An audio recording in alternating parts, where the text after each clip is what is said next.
Gutiérrez José. Firme, ingeniero. Gutiérrez Fabio. Firme, ingeniero. Guzmán Adriana. Firme, ingeniero. Herrera David. Firme, ingeniero. Guarachi Wilder. López Sandra. Firme, ingeniero. Mancilla Elian. Firme, ingeniero. Arca Edmar. Firme, ingeniero. Martínez Jocelyn. Firme, Inge. Martínez Juan. Firme, ingeniero. Padilla Natalia. Firme, ingeniero. A la guerra Jorge.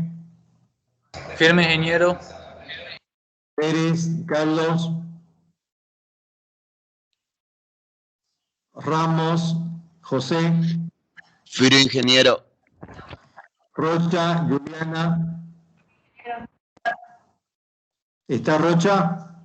Firme. Rosel Milton. Firme, ingeniero. Salazar Matías. Firme, ingeniero. Sandoval Diana. Firme, ingeniero. Caborria Cristian. Firme, ingeniero. Talavera Leonardo. Firme, ingeniero. Tejerina Fiorella. Firme, ingeniero. Pipichoca Fabio. Firme, ingeniero. Torrico Michael. Firme, ingeniero. Vázquez María René. Firme, ingeniero. Villagómez Eduardo. Firme, ingeniero. Villarroel Alfredo. Firme, ingeniero. Zambrana Eric. Zárate Mario. Firme, ingeniero. Zárate. ¿Sí? Vamos a guardar la asistencia.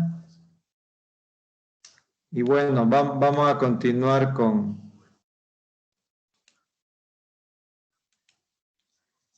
Vamos a continuar con el avance, ¿ya? Permítame.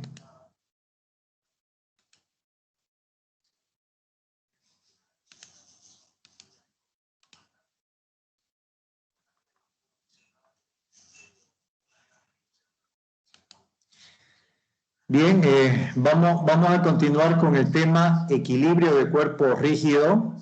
Permítame.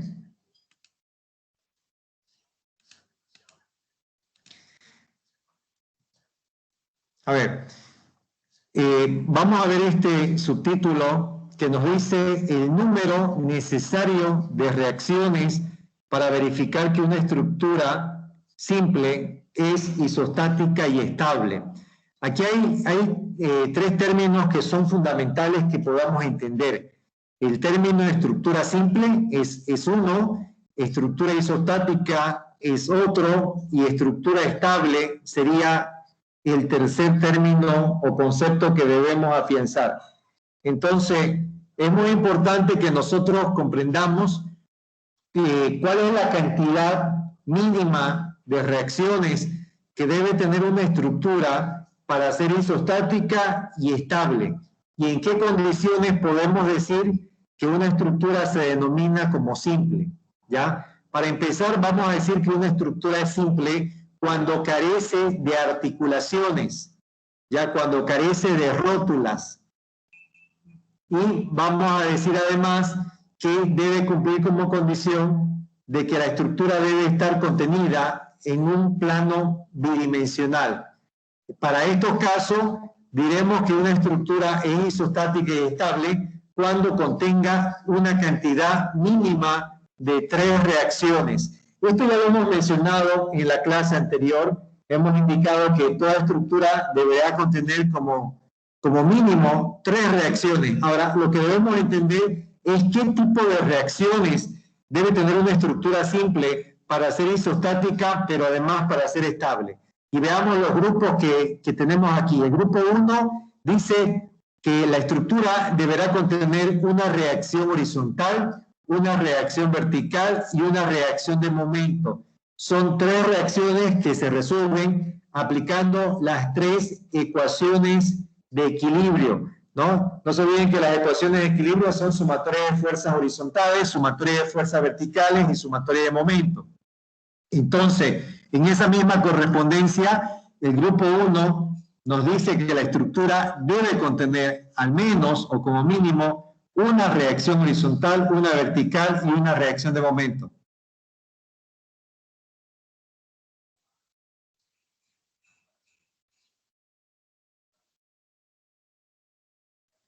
Bien, el segundo grupo nos indica que una estructura para ser isostática y estable debe contener como mínimo 2 reacciones verticales, no colineales, y una reacción horizontal. Eso también debemos entenderlo cuando decimos 2 reacciones verticales no colineales, significa que las 2 reacciones no deberán estar contenidas en una misma línea de acción. ¿Ya? Eso quiero que se entienda, por favor. De todas formas voy a mostrar luego un ejemplo, pero acuérdense de que las 2 reacciones verticales no deben tener la misma línea de acción. Bien, y el grupo número 3 nos dice que la estructura deberá contener como mínimo 2 reacciones horizontales no colineales y una reacción vertical. Estos vendrían a ser los 3 grupos que debemos tomar en cuenta para verificar que toda estructura simple es isostática y estable. ¿A qué me refiero cuando digo isostática? Me refiero a que las reacciones puedan determinarse, calcularse mediante simple aplicación de las ecuaciones de equilibrio. A eso se refiere isostático. Cuando digo estable, significa que debe cumplir la primera ley de Newton, donde la sumatoria de fuerzas y la sumatoria de momentos deben dar igual a 0. ¿Ya? Si no dan igual a 0, significa que la estructura no se encuentra en reposo y por lo tanto es inestable. Entonces, debemos distinguir estos 3 conceptos, por favor, vuelvo a repetir. Una estructura es simple cuando es coplanaria y carece de articulaciones. Puede ser una pregunta de examen. Yo que ustedes me anotaban esta cualidad, ¿ya? De que toda estructura es simple si es coplanaria, es decir, está posicionada en un solo plano, pero además carece de articulaciones. Por otro lado, es isostática si sus reacciones pueden determinarse directamente mediante la aplicación de las ecuaciones de equilibrio. Y es estable cuando cumple la primera ley de Newton, es decir, cumple la condición de traslación, que tiene que ver con la sumatoria de fuerzas igual a 0, y cumple con las condiciones de rotación, que nos dice que la sumatoria de momento es igual a 0. Para que nosotros podamos garantizar que la estructura es isostática y estable, sus reacciones deberán estar contenidas en uno de estos grupos que le estoy mostrando. El primer grupo debe tener una reacción horizontal, una vertical y una de momento. Y el segundo grupo decimos que debe tener 2 reacciones verticales, no colineales y una horizontal. Y el tercer grupo debe tener 2 reacciones horizontales no colineales y una vertical. ¿Tienen alguna consulta de este subtítulo, jóvenes? ¿Los escucho?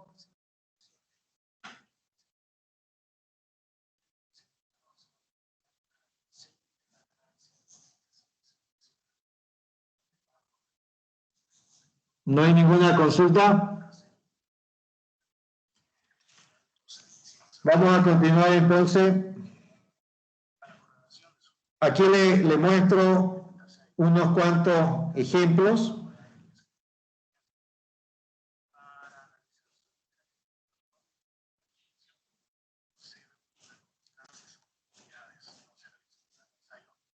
Permítame un segundito, por favor.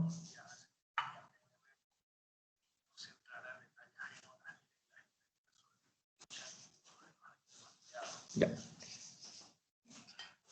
Bien, entonces le quería mostrar precisamente estos ejemplos. En el primer caso, donde dice pórtico en voladizo, aquí, donde dice pórtico en voladizo, podemos ver que definitivamente la estructura tiene una reacción horizontal, una reacción vertical y una reacción de momento. ¿Está bien? Cuando identificamos que pertenece al grupo número 1, ¿ya? Cuando ya decimos pertenece al grupo 1, bueno, decimos que la estructura es isostática y estable. Luego tenemos el caso de la viga, esta viga de aquí. Aquí podemos observar que tenemos dos reacciones verticales. Quiero que vea que las reacciones verticales no son colineales.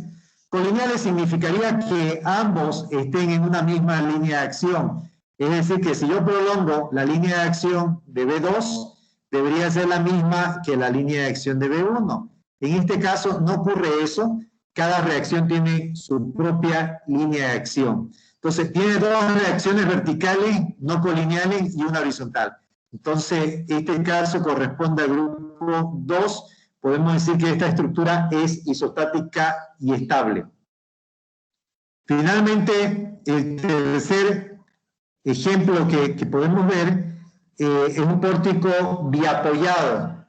¿Por qué se llama biapoyado? Porque tiene dos apoyos. Para este caso, podemos ver que tiene dos reacciones horizontales. Mire, aquí tiene la reacción H1, H2. Ambas reacciones son no colineales. No colineales. Y tiene una reacción vertical. Y estamos hablando entonces del grupo número 3. ¿Tienen alguna consulta, señores, hasta aquí? ¿Tienen alguna duda, pregunta?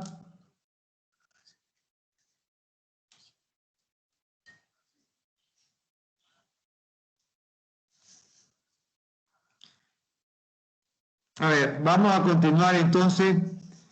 Esta parte es importante porque suele ser muy confuso cuando uno empieza a aprender a calcular reacciones y en muchos casos piensa que puede aplicar más ecuaciones de equilibrio que lo debido. Normalmente existe esa confusión porque habíamos visto ya en la clase anterior, habíamos visto el tema de que podemos aplicar diversas combinaciones de ecuaciones de equilibrio para que,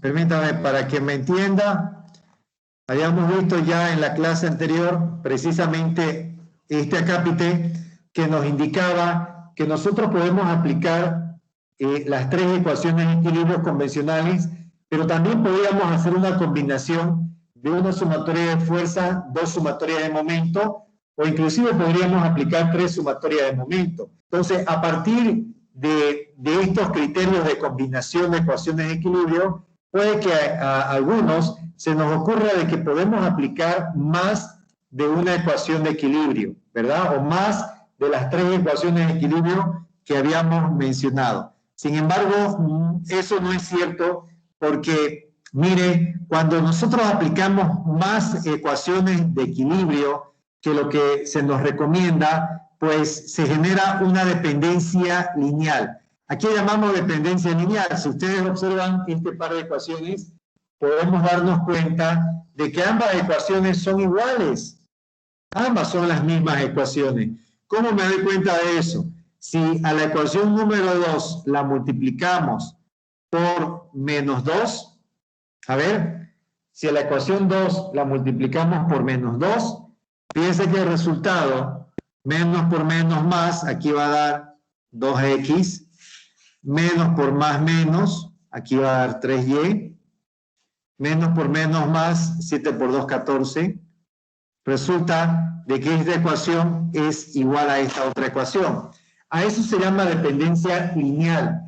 Podemos decir que la ecuación 1 y la ecuación 2 son linealmente dependientes porque puedo encontrar un factor que al multiplicar a la ecuación 2 se obtiene o se replica la ecuación 1. Eso quiero que quede claro, jóvenes, y precisamente les muestro la siguiente propuesta. Tengo un pórtico de 2 niveles donde tengo un apoyo fijo y 2 apoyos móviles. Y en total tengo 4 reacciones. Tengo 3 reacciones verticales y una reacción horizontal. Ya habíamos mencionado que el problema es isostático y estable cuando contiene como mínimo 2 verticales no colineales y una horizontal. Para este caso, si revisamos el ejercicio, aquí tengo una reacción vertical, aquí tengo otra. Ambas reacciones verticales son no colineales, ¿verdad? Y tengo una reacción horizontal. Entonces, hasta aquí el problema cumple. Sin embargo, tengo una reacción adicional que es vertical, que es colineal con B2. Sin embargo, no importa que sea colineal con B2, ¿ya? Y quiero aclarar esto. No importa si estas dos son colineales, porque ya nos hemos dado cuenta de que el problema tiene 3 reacciones, de las 4, tiene 3 que sí cumplen los grupos que habíamos mencionado, ¿no? La única diferencia es que no son 3, son 4, ¿ya? Al ser 4, debo presumir que el problema es hiperestático. Pero por ahí a alguien se le ocurre decir, voy a aplicar 4 ecuaciones de equilibrio porque son 4 reacciones. Voy a aplicar sumatoria de fuerza en X, sumatoria de fuerza en Y, momento en A y momento en B. Digamos que este punto sea A y este punto de aquí sea B. ¿A alguien se le puede ocurrir eso y aplicar, perdón, se me fue, y aplicar 4 ecuaciones de equilibrio? ¿Qué va a ocurrir aquí? Va a ocurrir de que si bien ha aplicado 4 ecuaciones de equilibrio, en realidad solamente son útiles 3 ecuaciones. Va a haber una que va a ser linealmente dependiente de cualquiera de las otras.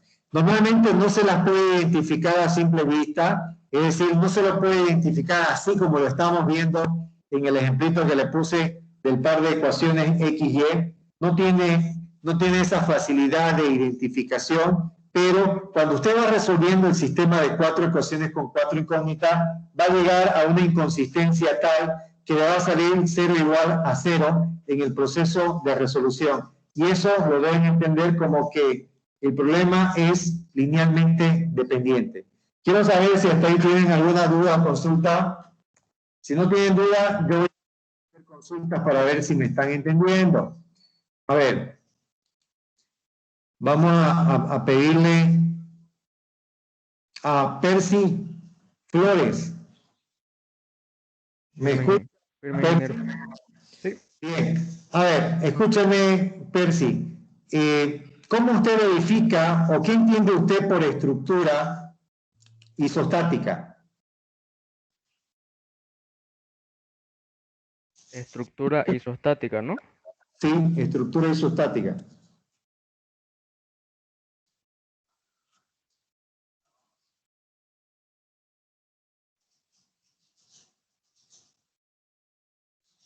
¿Nada?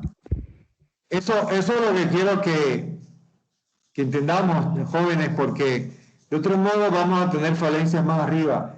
Fabio Gutiérrez, ¿qué es una estructura isostática? ¿Cómo la reconocemos?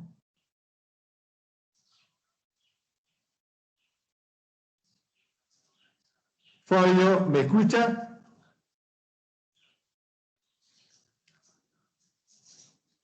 ¿No me escucha?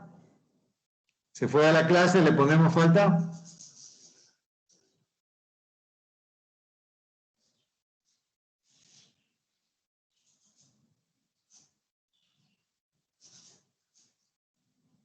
Veo que algunos se están retirando de la clase. A ver, Fabio, vamos a ponerle falta a Fabio por haberse ausentado. Carlos Pérez, ¿me escucha? Sí, ingeniero. Inge. A ver, ¿cómo reconoce, Carlos, cómo reconoce una estructura isostática?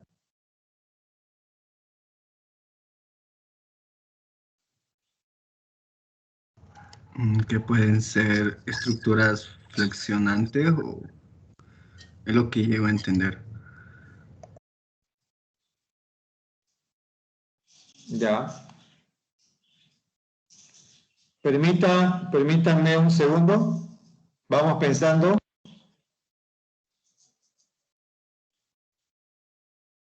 Ingeniero, disculpe.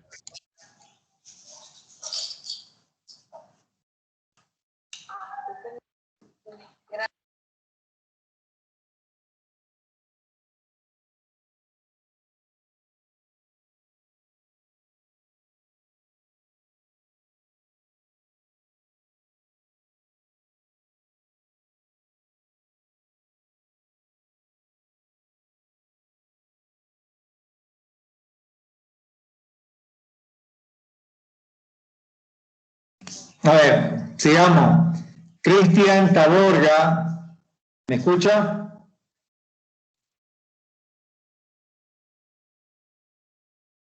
Sí, ingeniero. A ver, Cristian, ¿cómo reconocemos una estructura isostática?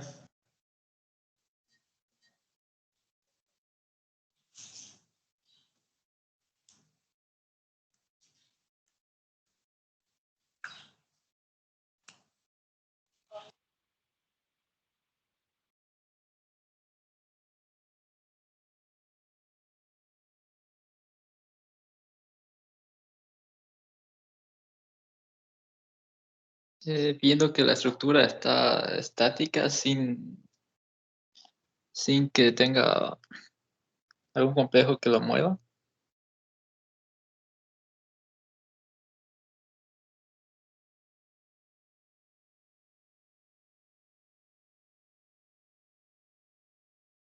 ¿Ya? Y que optimizas tu tiempo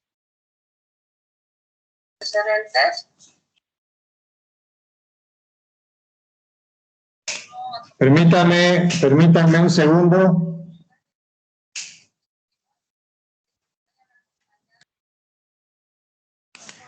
A ver, les pido, chicos, que recapitulemos un poco.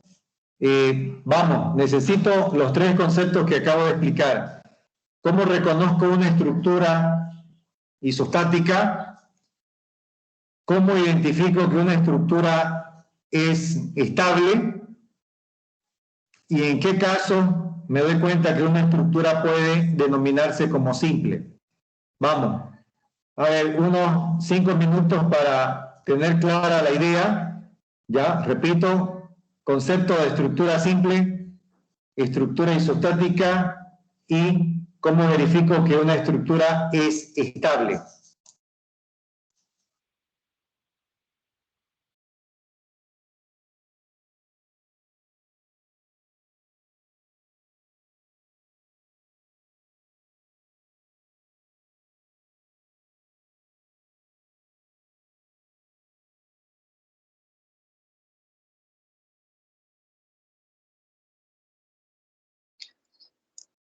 ¿En qué tengo este concepto?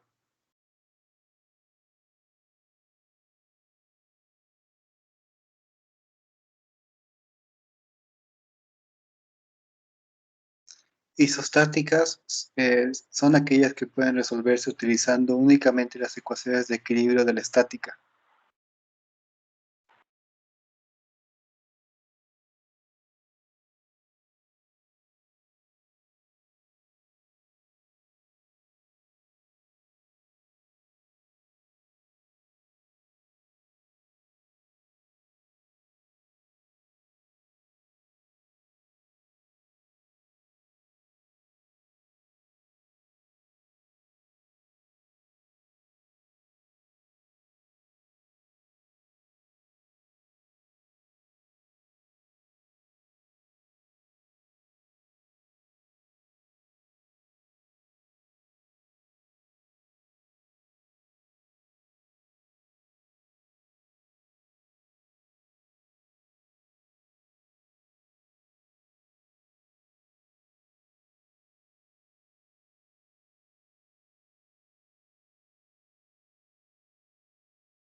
¿Perdón?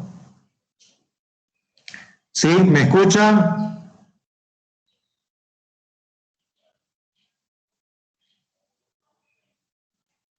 ¿Se escucha, jóvenes? Sí, Sí, ingeniero, se le escucha. Sí, creo que Se le he escucha. perdido la señal. Mil disculpas. Creo que he perdido la señal. ¿Ahora sí me escuchan? Se le escucha, Ingeniero, ingeniero. se escucha. Se escucha. Ya. Entonces, a ver, teníamos que haber revisado lo que es una estructura isostática. Ya hemos mencionado que una estructura es isostática cuando sus reacciones pueden ser resueltas, pueden ser calculadas mediante la aplicación de las ecuaciones de equilibrio. No se olviden que las ecuaciones de equilibrio para estructuras bidimensionales son tres: sumatoria de fuerza en X, sumatoria de fuerza en Y, de momento.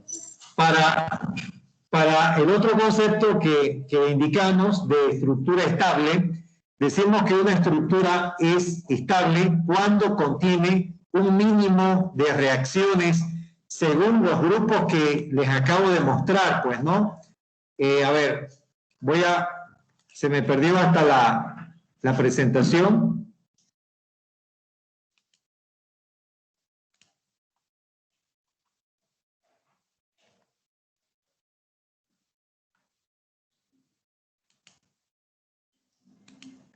Aquí están los grupos. Entonces, para verificar que una estructura es estable, significa que cumplen las leyes de Newton y que al menos tienen como mínimo cualquiera de estos grupos de reacciones. Y finalmente decimos que una estructura es simple cuando es coplanaria y carece de articulaciones. ¿Está claro?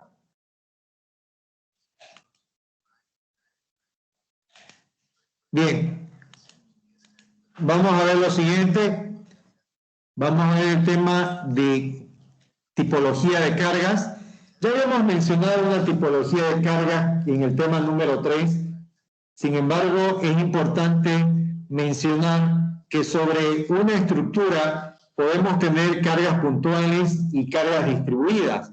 Las cargas puntuales ya las conocemos, puede ser horizontal, vertical, momento, pero las cargas distribuidas tienen diferentes formas y posiciones. Para este caso, cuando hablamos ya de estructuras aporticadas o de vigas, vamos a encontrarnos con estructuras o con cargas oblicuas, como la que vemos aquí, carga rectangular oblicua, ¿no? Si la carga distribuida es oblicua, la resultante va a mantener ese mismo ángulo de inclinación. Y el valor de la resultante no es más que multiplicar la carga por la longitud. En el caso de la carga triangular, lo mismo. Si tenemos una carga triangular oblicua, la resultante va a mantener ese mismo ángulo de inclinación y la resultante va a ser igual a la carga por la longitud sobre 2. Permítanme un segundo, jóvenes.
Hola, hola, ¿me escuchan?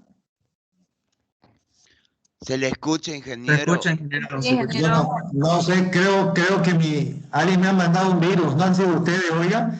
Veo que mi altavoz de estar en máximo se pone una X y creo que termino no escuchándolos también. A ver, vamos a continuar, por favor. Estábamos en este acápite que dice tipología de cargas. Aquí es muy importante que podamos identificar todos los tipos de carga que pueden gravitar sobre una estructura. Primero les muestro las cargas distribuidas que tienen un cierto ángulo de inclinación. Para este caso, la resultante va a mantener o tiene que mantener esa misma inclinación, ¿verdad? Y la resultante se la calcula de forma convencional, simplemente multiplicando el valor de la carga por su longitud, en el caso de la carga de altura constante, y en el caso de la carga triangular se mantiene la misma expresión de las cargas triangulares convencionales. Multiplicaríamos carga por longitud y dividimos entre 2, así como se ve en este sector. La posición de la resultante mantiene la posición del centro de gravedad, pero por otro lado, no se olvide que mantiene el ángulo de inclinación. Veamos ahora un tipo de carga que va a ser muy habitual y de hecho se utiliza bastante para describir sobrecarga de uso y cargas de presión de viento, son las cargas distribuidas en ejes globales. Cuando ustedes escuchen este término de ejes globales, ¿ya? Y se lo enfatizo desde ahora porque lo van a utilizar de aquí hacia adelante, se refiere a cargas en el sistema cartesiano XY, es decir, cargas en dirección horizontal y cargas en dirección vertical. A eso se llaman ejes globales. En este caso tenemos cargas globales en Y, fíjense que todas las flechas, los vectores van en dirección Y, y aquí tenemos cargas globales en X. Por ejemplo, estas cargas globales en X pueden simular lo que son los diagramas de presiones. Cuando ustedes, por ejemplo, lleven hidráulica 1, van a ver lo que son los diagramas de presiones debido a fluidos. Entonces, este tipo de carga, por ejemplo, se utiliza mucho para no solamente presión de fluidos, sino, bueno, presión del viento también, que bueno, es un fluido también, pero se lo utiliza para presiones de viento, presiones hidrostáticas, de líquidos, empuje del terreno. Entonces, son cargas muy habituales dentro de las actividades de análisis y cálculo que hacemos en estructuras. Pero quiero mostrarles también este otro tipo de cargas que son las que nos dan un dolor de cabeza, ya siempre cuando tenemos este tipo de cargas en ejercicio. Bueno, la mayoría tiene cierta dificultad porque son cargas oblicuas. Son cargas oblicuas aplicadas en elementos oblicuos. Si ustedes se fijan, por un lado tengo una barra inclinada que tiene un ángulo alfa, ¿no? Tiene un ángulo de inclinación aquí. Y por otro lado, las cargas que gravitan sobre esta barra están direccionadas de manera axial, que sería esto. A ver, voy a ponerlo aquí. U vendría a ser axial. Axial significa paralelo a la barra, ¿ya? Eso significa paralelo a la barra. Y también tenemos la dirección B, que nosotros la denominamos dirección transversal, ¿ya? La denominamos dirección transversal. Cuando escuchen dirección transversal, significa perpendicular a la barra. Entonces, este término también lo tenemos que ir ya adoptando, tiene que ser parte de nuestro léxico. Ejes locales, cuando hablemos de ejes locales, hablamos del eje U y del eje B. El eje U es paralelo a la barra, el eje B perpendicular a la barra. Entonces, para estos casos, vamos a tener cargas distribuidas, como la que vemos aquí, la carga rectangular Q, que es perpendicular a la barra, la carga triangular también Q, que sigue siendo perpendicular a la barra, y tenemos cargas axiales, cargas que son distribuidas y que son paralelas a la barra. Miren, aquí le puedo mostrar cómo se representa una carga uniforme de manera axial. ¿Ya? Esta carga uniforme sería equivalente o correspondiente a esta carga, ¿verdad? Ambas son de variación constante, de altura constante. En cambio, aquí tengo la representación de una carga triangular axial. ¿Por qué digo triangular axial? Porque podemos ver que en un extremo se especifica que la intensidad de la carga es 0, pero en el otro extremo se define un valor de carga 2. Entonces, aquí podemos presumir que la carga tiene una variación lineal y por lo tanto sería equivalente a la carga triangular que tenemos aquí mostrando. Entonces, esas serían las cargas distribuidas locales. Vamos a continuar. Estas cargas no son tan usuales, sin embargo, se aplican sobre todo cuando se quiere simular el peso de personas, de objetos que de alguna manera transitan sobre, por ejemplo, un techo, una escalera. No se olvide que las escaleras tienen cierta inclinación, cierta pendiente, y el caso de la carga distribuida sería el tránsito de cosas a lo largo de una escalera, por ejemplo. Es decir, esta carga Q puede simular una carga en movimiento a través de un elemento inclinado, ¿ya? Son cargas que se denominan cargas distribuidas proyectadas, ¿ya? Aquí dice carga distribuida en barra oblicua, pero en sí las cargas se denominan, lo voy a poner aquí, proyectadas. ¿Por qué se denominan proyectadas? Porque si usted se fija, esta carga Q no se aplica a lo largo de la barra. En realidad se aplica a lo largo de la proyección horizontal de la barra. Es decir, que la carga Q se aplica sobre la proyección horizontal. Por lo tanto, cuando usted quiera calcular la resultante de esta carga, tiene que multiplicar el valor de Q por la longitud proyectada de la barra, que vendría a ser A. Resultante es igual a Q por A. Y la posición de esta carga, que no la muestro aquí, pero si la graficamos, esta resultante, que vendría a ser Q por A, se ubica exactamente en el medio. Es decir, esta distancia vendría a ser a medios. ¿De acuerdo? Para el caso de la otra carga, funciona exactamente lo mismo. Es una carga distribuida proyectada sobre el eje vertical. Es decir, la longitud de la barra es L, y eso no debemos confundir. La longitud es L, pero su proyección vendría a ser B. Por ende, la carga, su resultante, mejor dicho, se obtiene multiplicando ¿qué? R igual a la carga por la distancia B. ¿Dónde se ubica esta resultante? Se ubica B medios. Ahora, hay algo muy importante que quiero que entendamos. Esta longitud es L. De seguro que tenemos como dato este ángulo que le vamos a llamar alfa.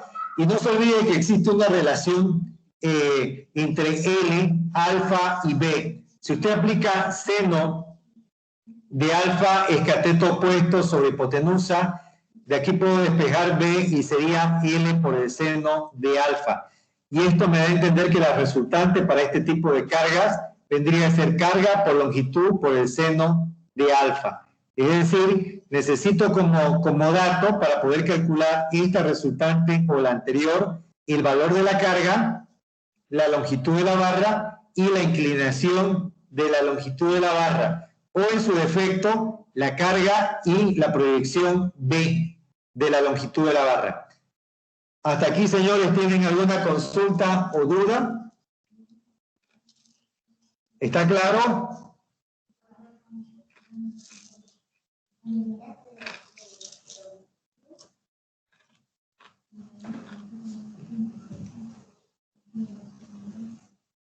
A ver, les haremos consultas para ver si está claro. A ver, Sandra López, ¿me escucha? Sí, firme ingeniero. A ver, Sandra. ¿Qué son las cargas distribuidas en ejes locales?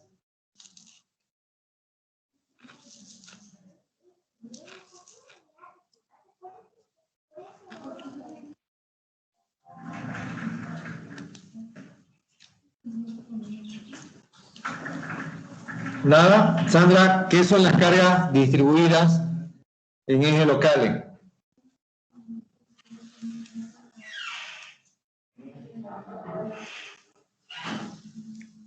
María René Vázquez, ¿me escucha? ¿Por qué no responde? A ver, uno tiene que responder lo que... Firme, ingeniero. A ver, María René, por favor, ¿qué son las cargas distribuidas en ejes locales? ¿Se acuerda? Las distribuidas en ejes globales, cargas en dirección. Locales. No, locales. Locales. Perdón, son las que se direccionan según los ejes, si no me equivoco. ¿Ya? ¿Cuál es eje? U y B. ¿Y cómo son esos ejes? Son en dirección... Aquí está, mire. Aquí le estoy mostrando. diagonales. No diagonales. O sea, viene... ¿Es perpendicular? Paralelo y perpendicular a la barra. Eso es lo que quiero que ustedes vayan ya entendiendo. A ver, por un lado, quiero que entiendan esto. A ver, voy a volver a repetir porque no quiero que en el examen teórico me respondan mal. Si yo tengo una carga distribuida oblicua, fíjese, esta es una carga distribuida oblicua, la resultante va a tener el mismo ángulo de inclinación. ¿De acuerdo?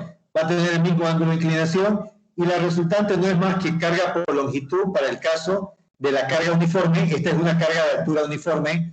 Y en el caso de la carga de altura con variación lineal o triangular, para ese caso vendría a ser carga por longitud sobre 2. Pero lo importante que ustedes ya tienen que empezar a adoptar es que si la carga distribuida es oblicua, la resultante también es oblicua y tiene el mismo ángulo de inclinación.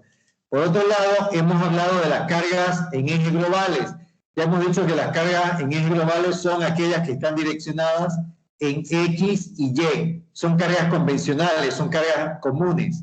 Por otro lado, tenemos las cargas locales, cargas distribuidas locales.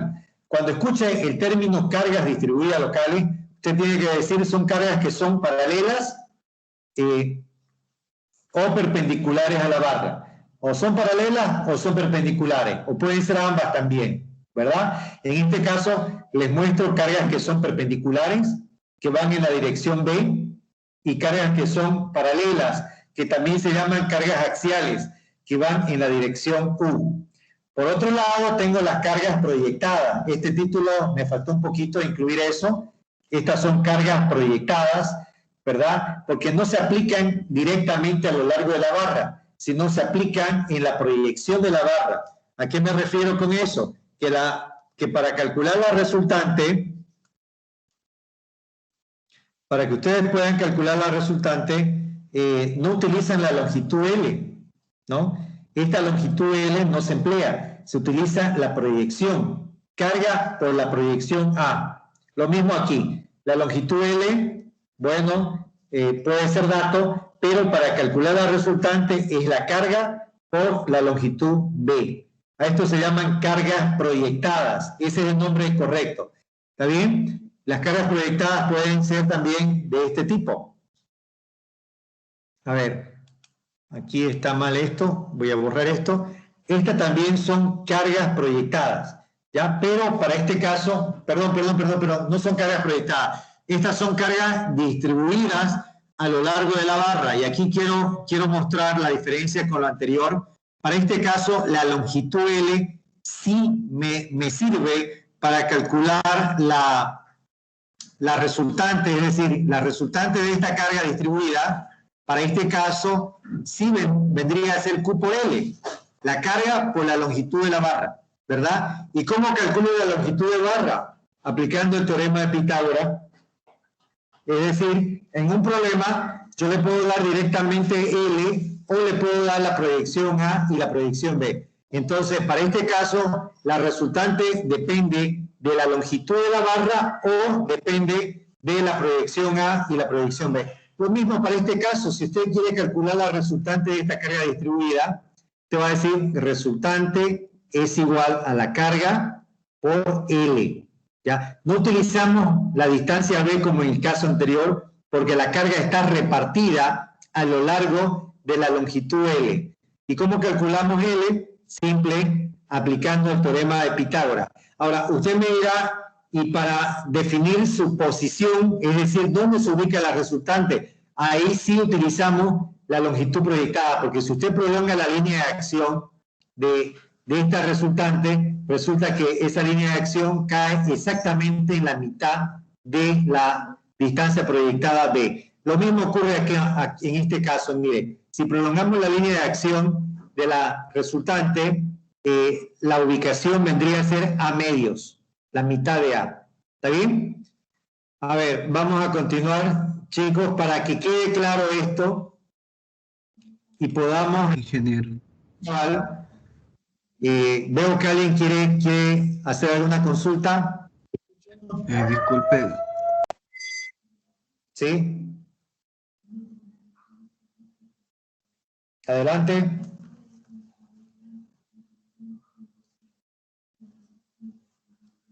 ¿Quién quería hacer uso de la palabra? Disculpe, ingeniero. Tengo problemas de conexión. Quería informar de que en la lista de mi asistencia no estuve en la... Ya, ¿cuál es tu nombre, tu apellido? Pérez Cruz. Va a disculpar, ingeniero. Ya, pensé que ibas a hacer el aporte del día. Ibas a decir, yo he investigado que también existen otros tipos de carga, ¿no? Por un momento me ilusioné. Por eso es que me gustan las clases presenciales. Uno se emociona más. Pero bueno, no importa. Mire, rápidamente hagamos este ejemplo porque sé que tienen otra clase. Mire, precisamente aquí tengo cargas distribuidas, oblicuas, sobre una viga, y lo que debo de entender, lo primero que debemos comprender es que si la carga es oblicua, la resultante también es oblicua. Ya no me vayan a cometer el error que a veces veo en algunos exámenes, que ponen directamente la descomposición o ponen una carga vertical. Mire, ¿cómo calculo la resultante 1? Póngame atención, ahorita acabamos. Resultante 1 no es más que la carga de 6 toneladas sobre metro por 3 metros. Multiplicamos ambos. 6 por 3 es 18, ahí está. La resultante 2, la inclinación de la resultante 1 mantiene 60 grados. Fíjese, mantiene 60 grados. Vamos con la resultante, y aquí hay un error, resultante 2. La resultante 2 es la carga 2 por la longitud. 4 por 4, 16, aquí está, ¿verdad? Y el ángulo de inclinación es 45 grados, no hay cómo equivocarse. Luego, lo que tengo que hacer es descomponer esta resultante. Descompongo la resultante 1, tengo el ángulo alfa como dato, voy a calcular F1, ya sabemos que F1 va a ser la resultante 1 por el coseno de 60 grados, ¿verdad? Y F2 vendría a ser igual al valor de la resultante 1 por el seno de 60 grados.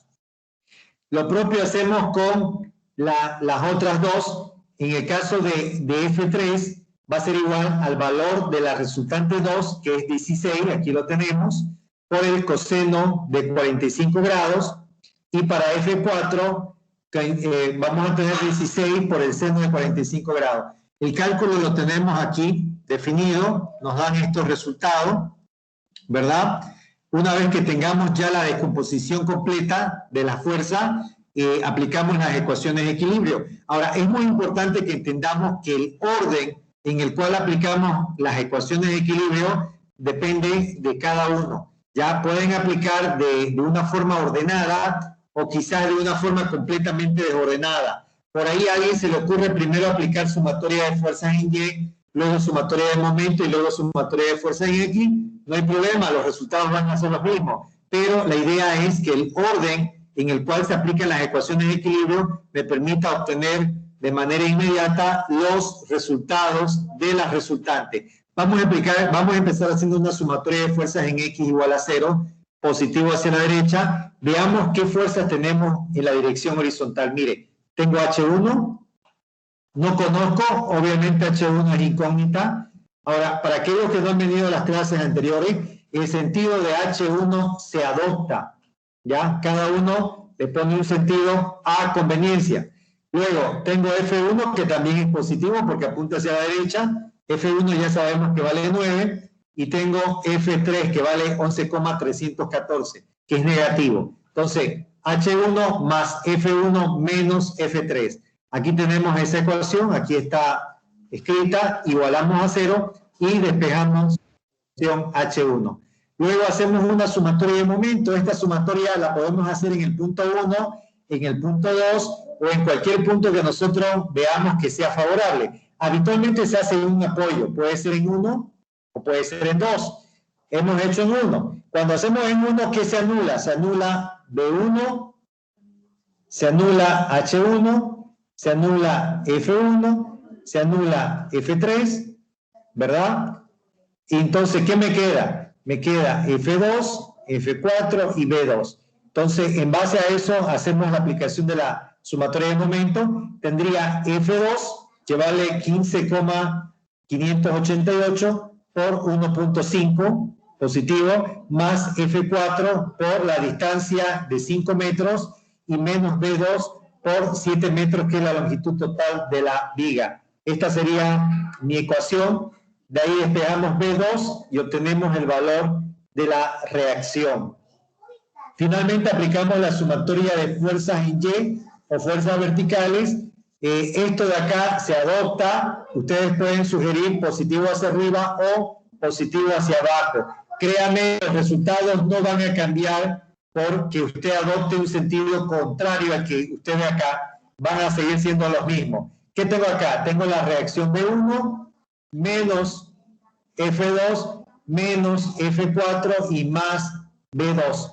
Serían esas 4 fuerzas verticales igual a 0 y de ahí se obtiene el valor de B1.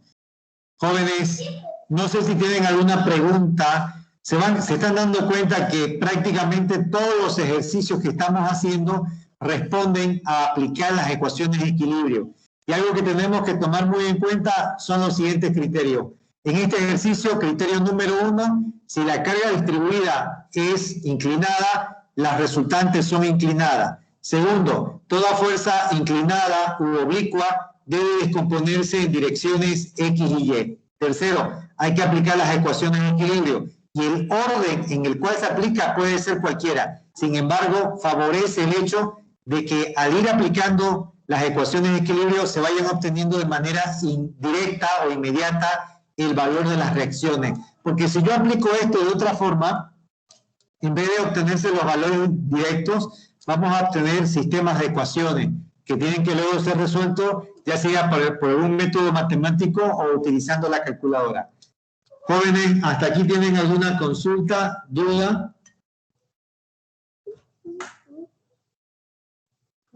Bien, la clase de hoy día, si me hace recuerdo el teniente, ¿hasta qué hora era? Hasta las 6:30, ¿cierto? Sí, 6:30. Sí, ingeniero. Ya, entonces, chicos, voy a subir a la plataforma la diapositiva hasta aquí, para que ustedes vayan avanzando en su trabajo práctico. No se olviden que para el trabajo práctico tenemos que cambiar todos los datos del ejercicio. Valor de carga, valor de longitud, valor de ángulo. Les pido que vayan repasando, vayan resolviendo los ejercicios. Están resueltos paso a paso. Debería ser un recurso útil para que ustedes vayan practicando, aprendiendo y preparándose para el examen. Bien, si no hay consulta, quedamos conmigo ahí, por favor. Dígame. Ingeniero, usted, o sea, no sé quién decir para decir usted, pero dijo solamente que cambiemos la magnitud y las distancias. No habló nada de los ángulos. En realidad le dije todos los datos, pero no hay problema. A partir de este ejemplo, entonces, vamos a incluir ángulos. ¿Está bien? A partir Gracias. Se está grabando, así que ustedes lo tienen ahí como evidencia. Entonces, a partir del ejemplo 25, vamos a cambiar también ángulos. Ya hemos dicho que los ejercicios anteriores, entonces, solo cambiamos carga y longitud. Y a partir del ejemplo 25, también ángulo. Bien, si esa era la consulta, que tengan muy buenas tardes, jóvenes. Nos vemos el día jueves. Hasta luego, ingeniero. Hasta luego, ingeniero. Buenas noches. Hasta luego. Hasta luego, ingeniero. Nos vemos. Chao, chao.